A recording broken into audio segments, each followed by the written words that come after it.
हाल ही में भारत ने लिपुलेख दर्रे तक कैलाश मानसरोवर यात्रा के लिए एक 80 किलोमीटर लंबा सड़क मार्ग तैयार किया है। ये सड़क भारत चीन सीमा की आखिरी भारतीय चौकी तक पहुंचती है। भारत सरकार के समाचार सेवा प्रभाग के मुताबिक धारचूला से लिपुलेख तक सड़क बनाई गई है। धारचूला उत्तराखंड के पिथौरागढ़ में पड़ता है। 8 मई को रक्षा मंत्री राजनाथ सिंह ने यहां से वाहनों के पहले काफिले को रवाना किया था।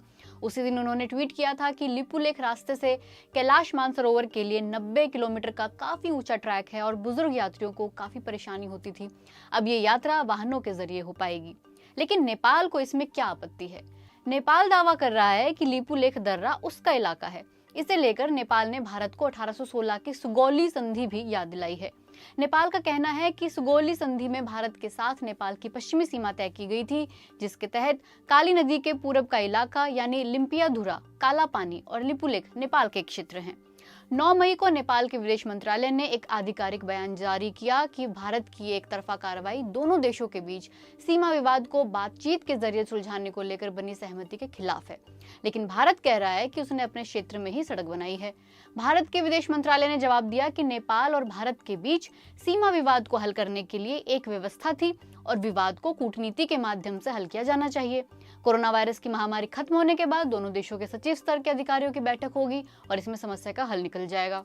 अभी विवाद में जो क्षेत्र है वो लिपुलेख पास या लिपुलेख दर्रा जो हिमालय इलाके में पड़ता है, भारत के उत्तराखंड राज्य के कुमाऊं क्षेत्र को तिब्बत के ताकलाकोट शहर से जोड़ता है। लिपुलेख नेपाल की उत्तर पश्चिमी सीमा से भी लगता है और एक तरह से ये नेपाल, भारत और तिब्बत के बीच का इलाका है। बहुत पहले से ये भारत और तिब्बत के बीच आने जाने और व्यापार के लिए भी इस्तेमाल किया जा रहा है। इस इलाके के यानी लिपुलेख में ब्यास ग्राम पालिका के अध्यक्ष दिलीप सिंह बूढ़ाथोकी से बीबीसी संवाददाता ने बात की।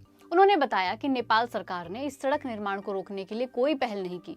उन्होंने ये भी बताया कि भारत ने जब काली इलाके में नेपाली जमीन पर निर्माण सामग्री पहुंचाई तब उन्होंने स्थानीय प्रशासन और नेपाल के सांसदों को इसकी खबर दी थी।